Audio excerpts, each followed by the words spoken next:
Same ఇదే మాట. మోడీ చంద్రబాబుతో కలిసి రేవంత్ కుట్ర చేసిండు. కేసీఆర్ బీఆర్ఎస్ లేకుండా చేసే ప్లాన్ చేస్తున్నారు. సిబిఐ, ఈడీ, ఐటీలను మోడీ జేబు సంస్థలు. 48 గంటల్లోనే రేవంత్ మాట మార్చిండు. గోదావరి జలాలు ఏపీకి తరలించేటువంటి కుతంత్రాలు. ఇందులో ఇంకొకటి మర్చిపోయాను నేను. ఇప్పుడు కాళేశ్వరం మీద విచారణ చేసి ఆ విచారణ పేరుతోటి మేడిగడ్డని, అన్నారాన్ని, సుందిళ్లను వదిలేస్తేనే అక్కడ పోలవరానికి, బనకచెర్లకు నీళ్లు పోతాయి. అలా పోవాలంటే ఏం చేయాలి? ఈ టాపిక్ కూడా చాలా ఇంపార్టెంట్. ఇప్పుడు చంద్రబాబు నాయుడికి రాజకీయ పగతో పాటు తెలంగాణను ఎండబెట్టేటువంటి ప్రయత్నాలు కూడా ఉన్నాయి. ఇది గోదావరి నది ఇట్లా పోతా ఉన్నది. ఈ వచ్చి కలిసేది ప్రాణహిత, ఇటు కలిసేది ఇంద్రావతి. ఈ ప్రాణహిత కింద మేడిగడ్డ, ఇంద్రావతి కింద తుపాకులగూడెం. ఇది ఈడ అన్నారం, ఇది సుందిల్లా, ఇది ఎల్లంపల్లి. ఇది కథ. ఇది ప్రాణహిత నది, ఇది ఇంద్రావతి నది. అయితే గోదావరిలో వరద లేదు, నీళ్లు లేవు. అంటే నీళ్ళు అంటే ఇప్పుడు ఏదో వరద పోతుంది కాబట్టి ఈ నీళ్ళు అనుకోకుర్రి. వరద 30 నుంచి 40 రోజులు, హైయెస్ట్గా 60 రోజులు వస్తుంది. దాని తర్వాత మొత్తం వెళ్ళిపోతుంది. కాలం మంచిగా అవుతుంది, దేవుడు చల్లగా చూస్తున్నాడు కాబట్టి అప్పుడప్పుడు ఈ కొన్ని సంవత్సరాల నుంచి బాగానే వర్షాలు వస్తూ ఉన్నాయి. కానీ వర్షాలు రానప్పుడు, కరువు కాలం వచ్చినప్పుడు ఈ గోదావరిలో, ఈ మధ్య గోదావరిలో అసలు వాటరే ఉండవు. ఈ మిడిల్ గోదావరిలో నీటి లభ్యత ఉండదు. కడెం ఎండిపోతుంది, ఎల్లంపల్లి ఎండిపోతుంది, దాని కింద మొత్తం డ్రై ఉంటుంది.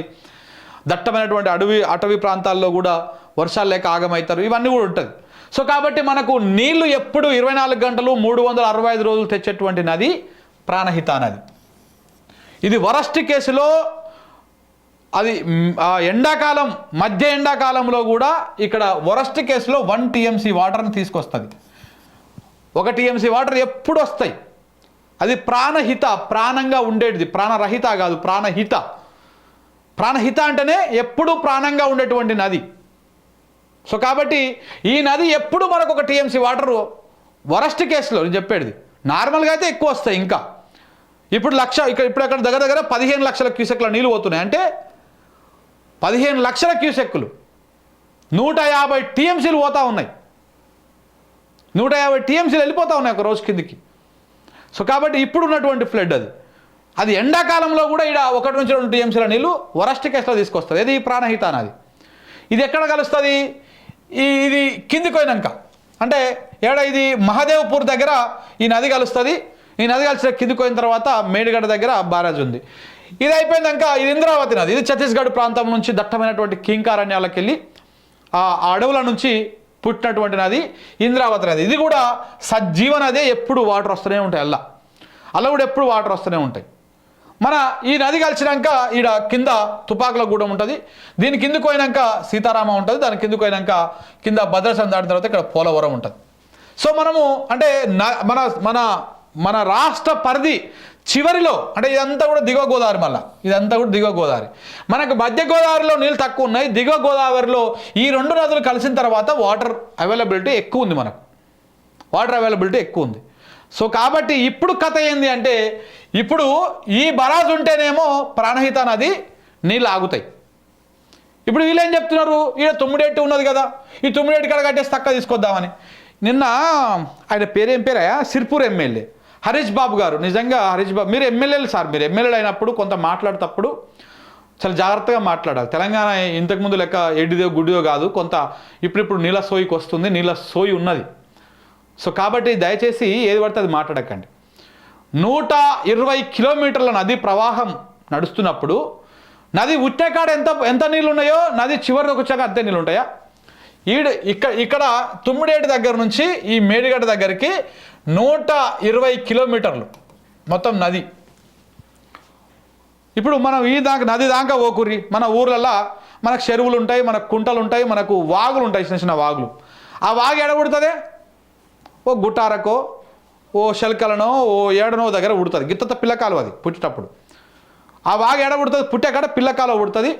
ఆ సుక్క నీళ్ళు వచ్చి చిన్న కాలువ లెక్క అయితే ఆ కాలువ ఇంకొంచెం ముందుకు పోయినాక ఆ కాలువకి ఇంకొక 4 చిన్న చిన్న కాలువలు కలుస్తాయి. అవన్నీ కిందికి పోతున్నా కొద్దీ ఈ శల్కలకెళ్ళి వచ్చే నీళ్లు, ఈ శల్కలకెళ్ళి వచ్చే నీళ్లు, ఆ కాలువకెళ్ళి వచ్చే నీళ్లు కిందికి పోతా ఉన్న కొద్దీ వాగు పెద్దగా అవుతుంది. అదొక చిన్న కాలువ కాస్త పెద్ద వాగు అవుతుంది. ఆ పెద్ద వాగు ఇంకొంచెం ముందుకు పోతే ఉపనది అవుతుంది. ఆ ఉపనది కిందికి పోతే నది అయిపోతుంది. మరి ఏడైతే వాగు పుట్టిందో ఆడనే కట్టేస్తే నీళ్ళు ఎక్కువ వస్తాయా, ఆ వాగు ఒక 10 కిలోమీటర్ల కిందికి పోయినాక కట్టేస్తే నీళ్ళు ఎక్కువ వస్తాయా? మీరు కామన్ సెన్స్తో ఆలోచించాలి మనం, అంతే. ఇప్పుడు ప్రతి ఊర్లో వాగులు వంకలు ఉంటాయి మన తెలంగాణలో. ఆ వాగు ఏడబుడుతుందో ఒకసారి ఆడికి పోండి, మీ ఊర్లో వాగెమ్మటి పోండి, చివరికి ఏడబుడుతుందో ఆ పుట్ట కాన్నే కట్టేసాం అనుకో, మనకు నీళ్ళు ఆడ ఎక్కువ వస్తాయా? లేకపోతే కిందికి పోయినాక వాగు 1 కిలోమీటర్ 2 కిలోమీటర్ పోయినాక కట్టేస్తే నీళ్ళు ఎక్కువ వస్తాయా? కిందికి పోయినాక వేస్తున్నాయి కదా వచ్చేటివి. మనోళ్ళు, మన కాంగ్రెస్ నాయకులు, మన బీజేపీ నాయకులు ఏం చెప్తుర్రు, తుమ్మిడేటి దగ్గర ఎన్ని నీళ్ళు ఉన్నాయో ఈడ కూడా అన్నే నీళ్ళు ఉంటాయి అంటాడు. అంటే ఈడ ప్రాణహిత నది పుట్టేది తుమ్మిడేటి దగ్గరనే, వాద్రా పెన్గంగా అన్ని కలిసి ఆడ కలిసేది తుమ్మిడేటి దగ్గరనే. ఎక్కడైతే కలుస్తుందో అక్కడనే కట్టేసి నీళ్లు తీసుకొచ్చుకుందామంటారు. ఆడనే కట్టేస్తే ఎన్ని నీళ్ళు వస్తాయో గిడ కూడా గన్ని నీళ్ళు వస్తాయి అంటారు. ఒక నది 120 కిలోమీటర్లు ప్రయాణం చేస్తుంటే ఏమి నదులు కలవవా? చిన్న చిన్న పిల్ల కాలువలు, చెరువులు, వాగులు, వంకలు ఏం కలవవా? అది కూడా చెప్పారు కదా మొన్న, ఏ వాగు కలుస్తుంది, మహారాష్ట్ర బార్డర్ నుంచి ఏ వాగు కలుస్తుంది, తెలంగాణ బార్డర్ నుంచి ఏ వాగు కలుస్తుందో కూడా చెప్పారు కదా లెక్కలు. సో కాబట్టి ఇవన్నీ కూడా తెలియక కాదు, వీళ్ళకి తెలుసు, కానీ ప్రజలను తప్పుదో పట్టించడం కోసం చేస్తున్నటువంటి కార్యక్రమం ఇది.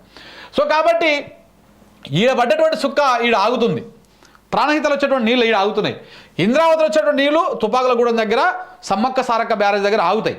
సో కాబట్టి ఏం చేయాలి ఇప్పుడు, ఈ నీళ్ళ నీడ ఆగకుండా చేయాలంటే ఈ మేడిగడను మొత్తానికే బొంద పెట్టాలి.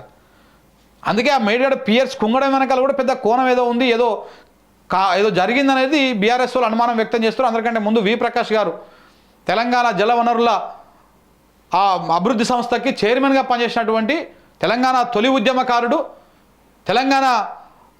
తెలంగాణ కోసము ఇప్పుడు బలంగా మాట్లాడుతున్నటువంటి వాళ్ళలో ఆయన ఒకరు.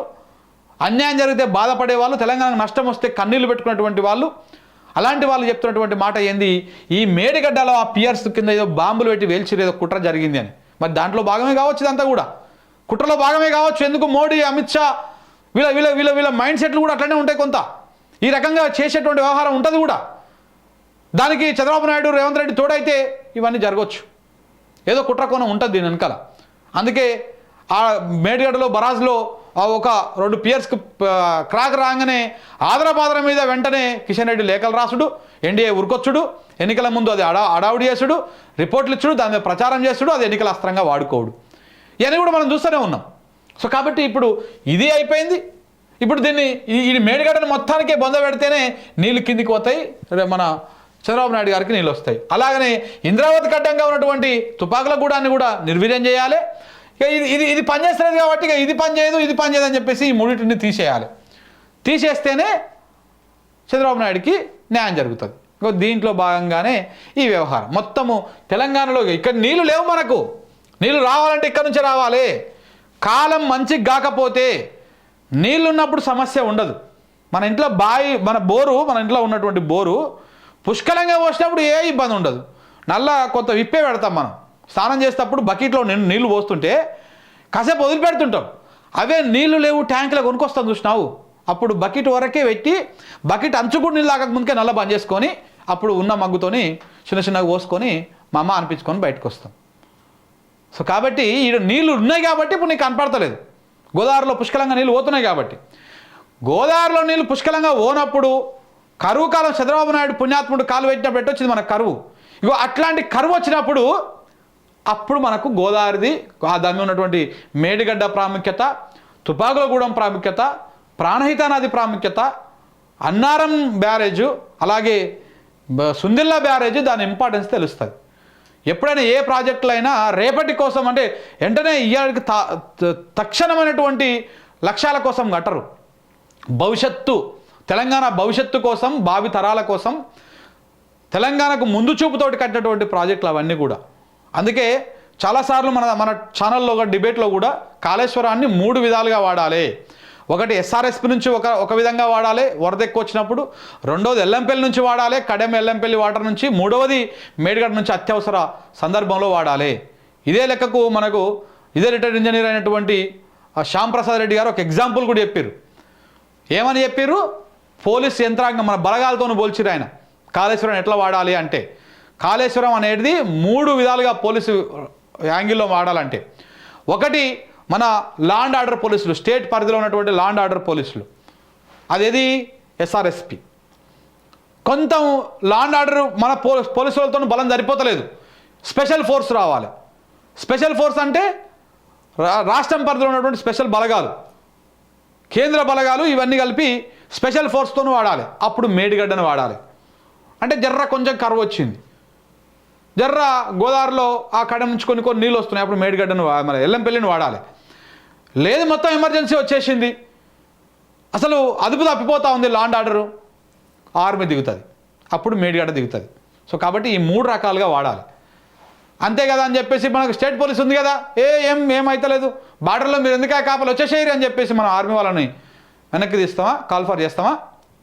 ఆర్మీతో సంబంధం లేదని ఆ దుకాణాన్ని మూసేస్తామా? దేశ సంరక్షణ కోసం వాళ్ళు ఉండాలి కదా.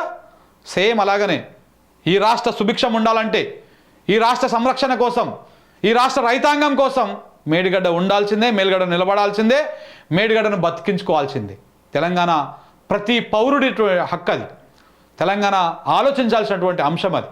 లేకపోతే ఆగమవుతుంది, ఆగమైనాక చేతులు పట్టుకుంటే ఏం రాదు మనకు. సో కాబట్టి ఇవన్నీ కుట్ర కోణాలు ఉన్నాయి దీని వెనకాల. దాంట్లో భాగంగానే మోడీ ఎగ్జిక్యూట్ ప్లాన్ చేసిండు. ఇక్కడ ఎగ్జిక్యూటర్గా మన రేవంత్ రెడ్డి గారు చేస్తారు.